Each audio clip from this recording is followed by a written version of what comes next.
Hello everyone. आप में से कईयों ने कहा है कि मैं सोल के बारे में कुछ और बात करूं, विस्तार से अपने व्यूज शेयर करूं इस विषय पर। कईयों ने यह भी कहा है कि सोल होने का प्रूफ क्या है। वेल, इन्हीं कुछ पॉइंट्स पर मैं आज का ये सीक्वल वीडियो बना रहा हूं, इस आशा के साथ कि शायद कुछ क्लैरिटी मिले आपको सुनकर। सबसे पहले तो मैं आपसे कुछ ऐसे इंसिडेंसेस शेयर करना चाहता हूं जिनकी वजह से मुझे ऑलमोस्ट यकीन हो चुका है कि जिसे हम सुपरनैचुरल कहकर, अंधविश्वास कहकर दरकिनार कर देते हैं, वो असल में है, है कुछ बहुत इंपॉर्टेंट। गलती से ही सही उसका सही नाम दे दिया गया है, सुपर नेचर, सुपरनैचुरल। कुछ ऐसा जो साइंस का फ्यूचर है, जिसमें से फ्यूचर डिस्कवरीज निकलेंगी। और इंसिडेंसेस शेयर करने के बाद मैं शेयर करूंगा इस सब पर मेरा टेक क्या है, और साइंस, खास करके कॉस्मोलॉजी एंड क्वांटम फिजिक्स, इस सब पर कहां खड़ी हैं आज के दिन 2024 में। सोल और सुपरनैचुरल के प्रति प्रेजुडिस, प्री कंसीव्ड नोशन अगर आपके भीतर है, तो मेरी रिक्वेस्ट है उसे कुछ देर के लिए आप एक तरफ रखकर एक फ्रेश पर्सपेक्टिव से मेरी बात सुने। और कुछ नहीं तो साइंस फिक्शन समझ कर ही सही। मैं जो इंसिडेंसेस आज आपसे शेयर करने जा रहा हूं, इनमें से कुछ मेरे साथ या मेरे सामने हुए हैं, या उन लोगों के साथ जिनकी ईमानदारी पर, सच्चाई पर मुझे खुद से ज्यादा विश्वास है। चलिए पहले वो इंसिडेंसेस शेयर करता हूं। मैं एक रिप्यूटेड यूनिवर्सिटी के रिप्यूटेड वाइस चांसलर को जानता हूं, जो खुद पोस्ट डॉक्टरल स्कॉलर हैं ऑक्सफोर्ड से। रिसेंटली उनकी ऑटोबायोग्राफी पढ़ी, जिसमें उन्होंने अपने फादर का डेथ, या यूं कह लीजिए नियर डेथ एक्सपीरियंस शेयर किया, कि कैसे उनकी आत्मा को वापस शरीर में डाल दिया गया मरने के बाद, जब पता चला कि उसी जगह पर सेम नाम वाले दूसरे किसी व्यक्ति को मरना था, उन्हें नहीं। उन्होंने बताया कि कैसे जब चेक किया गया तो उसी नाम के दूसरे व्यक्ति की उसी समय एक्चुअली डेथ हो गई थी।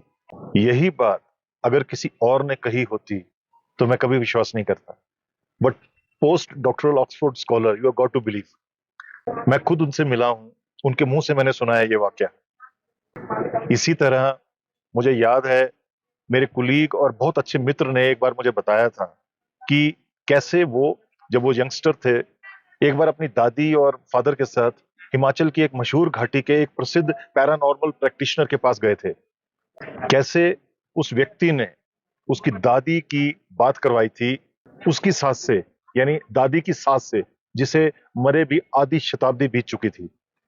मेरे दोस्त ने बताया कि उसकी दादी की सास की वही आवाज उस छोटे से कमरे में गूंजी थी, जो आवाज असल में थी 50-60 साल पहले, बकौल उसके फादर के, जो वहीं मौजूद थे। उन्हें याद थी। दादी की मृत सास ने बूढ़ी दादी को उस प्रैक्टिशनर के मुंह से खूब खरी खोटी सुनाई, जो जो गलत उसने किया उसके जीते जी।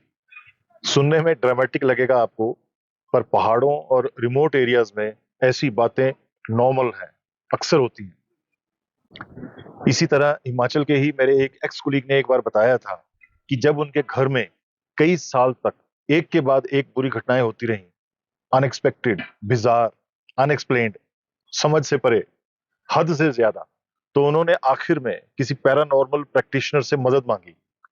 उस पर्सन ने जब बताया कि उनके घर की किसी दीवार में किसी ने बुरी नीयत से कहीं चाकू दबाया है जब वो बन रहा था, जिसकी वजह से ये सब हो रहा है, तो सब भौंचक्के रह गए। ये सुनने के बाद भी उन्होंने कोई एक्शन नहीं लिया, ले नहीं पाए कि कौन सी भी दीवारें गिराए, चेक करे। भगवान जाने कौन सी दीवार है, बात सच है भी या नहीं। और वैसे भी वो हिमाचल के दूर दराज इलाके में पुरानी शैली से बना मकान था, बिना पिलर्स या बीम के। दीवारें गिराने का मतलब था छत के भी गिरने का खतरा। सारे घर को गिराकर दोबारा बनाने की कॉस्ट और एफर्ट कम नहीं था।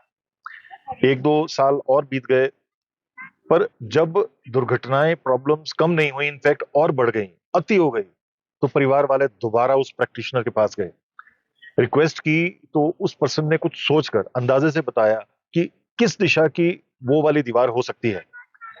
वापस जाकर उस दिशा की मोटी पत्थर चूने की दीवार को हथौड़ों से तोड़ा गया, तो सोचिए सबकी क्या हालत हुई होगी जब उन्हें नीचे की एक परत में दबा एक चाकू मिला। सिर पकड़कर सारा परिवार और उनका छोटा सा पूरा पहाड़ी गांव घंटों बैठा रहा, अविश्वास और शौक में। दोबारा घर का वो टूटा हिस्सा बनाया गया और उसके बाद ही वो लोग सुकून से रह सके। उसके बाद ही उनकी लाइफ में नॉर्मलसी आई।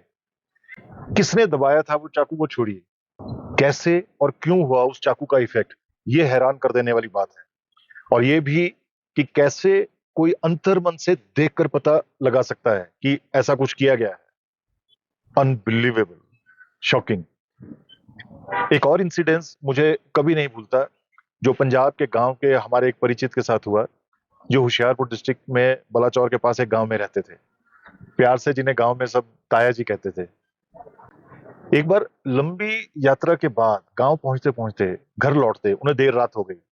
देर रात भी क्या, लगभग रात के 2-3 बज गए थे। 2-3 घंटे में पौ फटने वाली थी, सुबह हो जानी थी। पर तब तक गहरा स्याह अंधेरा था। मेन सड़क तक तो बस ने ड्रॉप कर दिया, पर वहां से अपने गांव तक पहुंचने के लिए उस समय कोई साधन नहीं था। अपने गांव तक पहुंचने के लिए ताया जी को 4 गांवों को क्रॉस करना था उस अंधेरे में। और हर 2 गांवों के बीच खेतों के अलावा छोटे बड़े जंगल के पैचेस थे। और उस पर हालत ये थी कि आधे अधूरे चांद की हल्की रोशनी के सिवाय कोई रोशनी नहीं थी। वो ताया जी 6 फुट की मजबूत कदकाठी वाले, स्ट्रॉन्ग बिल्ड वाले निडर इंसान थे।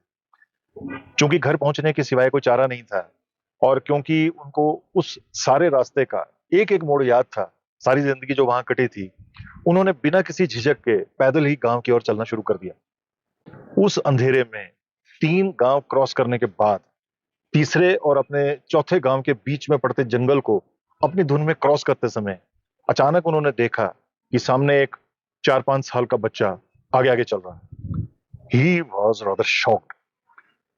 उन्होंने आसपास देखा और कोई नहीं था। घबराकर, डरकर, घुटती पर तीखी लड़खड़ाती आवाज में वो जोर से पंजाबी में उस बच्चे पर चिल्लाए, बोले, ओए तू इत्थे की करदा है इस वक्त? कल्ला मां प्यो किथे तेरे? यानी तू क्या कर रहा है इस समय यहाँ पर? तेरे माता पिता कहाँ हैं? उस बच्चे ने उनकी तरफ देखा और भोलेपन में बस इतना बोला, मैं शामी पिंड का रास्ता भूल गया सी। यानी मैं शाम को गांव का रास्ता भूल गया था। उन ताया जी को कुछ समझ नहीं आया। He was shocked beyond comprehension. उन्होंने बच्चे को डांट कर उंगली पकड़कर साथ चलने को बोला। बच्चे ने उंगली नहीं पकड़ी और तेज तेज आगे भागने लगा। ताया जी उसके पीछे तेज तेज भागने लगे। अंधेरे में अभी कुछ ही आगे गए होंगे कि उन्हें एक बुजुर्ग अपनी ओर आता दिखाई दिया। उस बुजुर्ग ने उन ताया जी को उनका नाम लेकर पूछा, की हुआ, नट क्यों रहे हैं? यानी क्या हुआ, भाग क्यों रहे हो?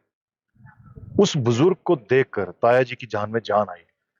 बाईं ओर हाथ हिलाकर बोले, ए छोटा बच्चा, अद्धी रात जंगल विच सी। बुजुर्ग हाथ की दिशा में देखकर बोले, केड़ा बच्चा? कौन सा बच्चा? ताया जी ने उधर देखा तो वहां अभी कोई बच्चा नहीं था। घबराकर उन्होंने बुजुर्ग की तरफ मुड़ के देखा तो बुजुर्ग भी अब वहां नहीं थे।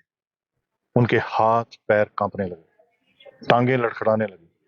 तभी उन्हें याद आया, उन्होंने सुना था कि उस जंगल के आसपास कईयों ने कहा था एक सलेडा अक्सर देखा जाता है रात को। सलेडा मतलब रूप बदलने वाला, जो अक्सर रूप बदल बदल कर रात को वहां से गुजरने वालों को कई बार मिला था, दिखा था।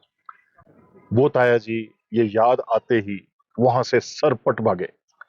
कुछ आगे ही गए होंगे कि उन्हें आगे एक बुढ़िया खड़ी दिखाई दी। वो गिरते गिरते एकदम रुके। फिर ना जाने क्या याद आया, उन्होंने अपनी जेब से सिगरेट निकाली और माचिस जलाकर सुलगा ली। बुढ़िया पेड़ों की ओट में गई और फिर नहीं दिखाई दी। उड़ते कदमों के साथ वो ताया जी कब जंगल खेत क्रॉस करके घर पहुंच गए उन्हें पता ही नहीं चला। दरवाजा जोर जोर से खड़काया, आवाजें दी। घर वाले और पड़ोसी भी जाग गए। उनका वो हाल देखा तो वो भी शॉक्ड हो गए। पूछने पर ताया जी ने जब बात बताई तो एक पड़ोसी बस इतना बोला, तू कितना बच के आ गया? जिन्हों भी वो सलेडा मिला वो बचा नहीं। भाई तू कैसे बच के आ गया? जिसको भी वो सलेडा मिला वो कभी बचा नहीं। शायद जलती सुलगती सिगरेट का ट्रिक काम कर गया था। ये सभी इंसिडेंसेस मुझे ऑथेंटिक सोर्सेस से मिले, पता लगे। इन सब लोगों को या इनके रिश्तेदारों को मैं जानता हूं, मिला हुआ हूं। ये आप बीतियां हैं।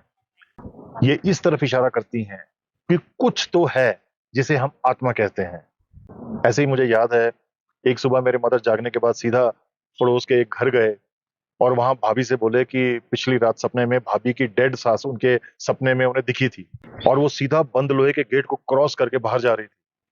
मदर ने जब उन्हें सपने में ही पूछा कि माँ जी कहाँ जा रहे हो इस समय, तो वो बोले, क्या बताऊं, मुझे तो किसी ने जलाने से पहले ठीक से नहलाया भी नहीं। नहाने, सिर बाल धोने जा रही हैं।